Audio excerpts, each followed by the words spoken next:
This is all that's left of my 1979 Brasilia, which I bought off Facebook sight unseen. You're probably thinking, how did the Brasilia get so rusty in the first place? The Brasilia was born in 1979 in the city of Sao Paulo, as seen here and here. In 2018, the Brasilia left Sao Paulo and was imported into the United Kingdom, where it rains, and rains some more, which causes rust and corrosion. The chassis is a little bit worse for wear, so it is going to HR Autoworks to see Jake, who's going to give this thing a full makeover, making sure the chassis is good and getting the engine and brakes and the gearbox all working as they should, so we have some reliability when it comes to car shows, when that time eventually comes. But we need to put the brakes on this thing and knock it down a gear and get this thing safe enough so it can be transported on a trailer, because as it stands, there's loose bits and pieces which could fall off and hit another motorist behind us. So we need to get this thing safe, ready to travel, and then we need to go and pick the Brasilia up from Dropworks so we can get the trailer swapped round and get this on it. The total travel time over to HR Autoworks is roughly 3.5 hours. We're going to be travelling on dual carriageways and motorways, so making sure this thing is safe to travel on a trailer is paramount. So we're going to tidy up the chassis, making sure bits don't fall off it, and make sure, most importantly, we have all the things that Jake's going to need.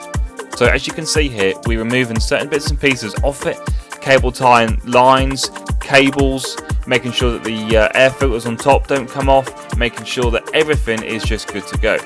We've already taped up the oil filler hole so no water gets in case it rains. We just need to be prepared on this one, just in case. With the chassis now safe, all the vital things that could move have now been cable tied. It's all ready to get on that trailer to hit the road first thing tomorrow morning to go to Jake to get this thing brought back to life.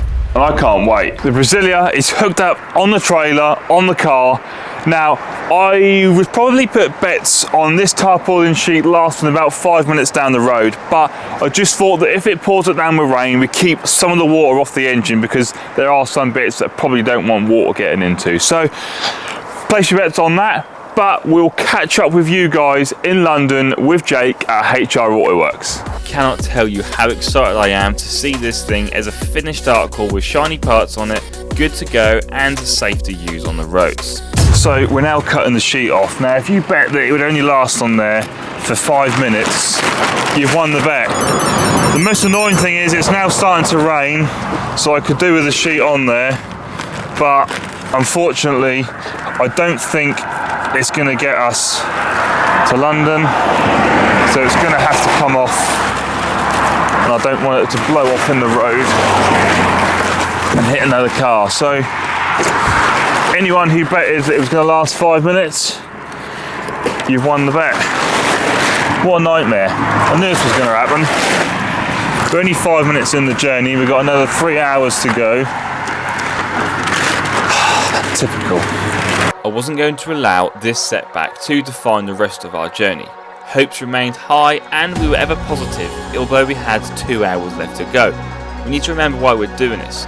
We're saving an old car, giving it a new lease of life and giving it a potential that it's never had before. If we come across problems, we just need to rise above them and move on with trying to deal with them. That's just how it goes. We've made it, we've come to London, we just need to get the chassis off the trailer now and then get it in Jake's workshop so he can work his magic on it. Guys, we've been done dirty. The GoPro failed, I didn't film anything at Jake's. It absolutely poured down, so we couldn't get any filming done outside. We've dropped the car off, it's with Jake. He wasn't very impressed with the condition of the car, which meant that my bill's gone up, but is what it is. He couldn't believe the car was on the road, and he was at disbelief for the condition of some of it. Not the old stuff necessarily, some of the new stuff that was been done on it and some of the bodge jobs and things like that. We're definitely moving in the right direction. He's got the chassis working on that, and Jack at Dropworks has got the body. So we are moving in the right direction with this thing. But all that's left for us now is our 3-hour commute home. Jake wasted no time by getting the car stripped down to a bare pan where he uncovered a few gremlins. The first issue resulted into our first modification, and that was to make way for a better slave cylinder which was actually going to be suitable for us as we had disc brakes on this. Top work by Jake already, as you can see. Look how good them welds are. Then it got bad. Really bad. Jake sent me these pictures of the rear chassis where the suspension or the torsion bar bolts to it, and as you can see there isn't a great deal of it left, but then it gets worse after that. This is the frame head. This is what the front suspension beam mounts to the chassis on, and as you can see under all this underseal there's awful welds protruding out which really are unsafe and quite dangerous, to be fair. So this is another big issue that needs sorting out. With Jake slaving away, doing an awesome job on the chassis, I thought I better crack on with the body because this thing is going to the paint shop in 19 days. And we've got a whole host of things we need to do to get this thing ready so it can go to the paint shop, because anything we forget about here is going to be a pain in the bum once this thing is painted. Now we have got some saving grace because the second it goes to the paint shop, it's obviously not going to be painted straight away because there's so much prep to be done in the first place. So if we do forget things, we have got a little bit of leeway. We need to take into account the build we're going to do under the front for the air ride system, what holes we need to drill to route air lines and management wires through. I need to have a look at some of the delete we're doing under here for the brake reservoir, because that's now going to be mounted straight onto the master cylinder. So we've got to do a brake reservoir delete. The list just does go on. Esa cosa que te quiero hacer, baby, no salen en mi mente. Esa carita pa' mi stopper. Although it may seem like a very insignificant thing, deleting the reservoir and the tabs which hold the lines to the master cylinder are going to make a massive difference, because it's going to look so much cleaner, so much smoother, and will massively improve the appearance under this bonnet.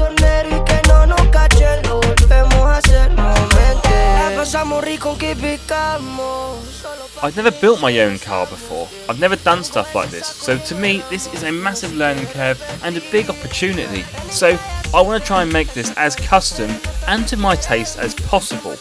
Because at the end of the day, I don't think I'll ever get round to doing something like this ever again.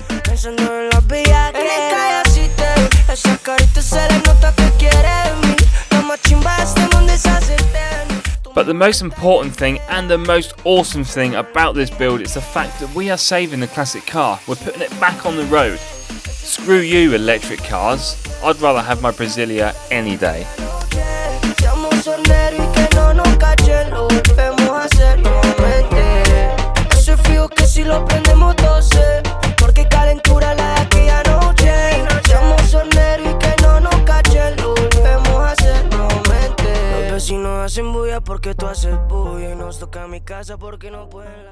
I didn't realise my Brasilia could get any more religious than it already is, but it's even more holier than it was once before. Look at this, we have another hole which needs welding up, but I don't think the weld on that reservoir was factory because it looked like a chimpanzee had done it.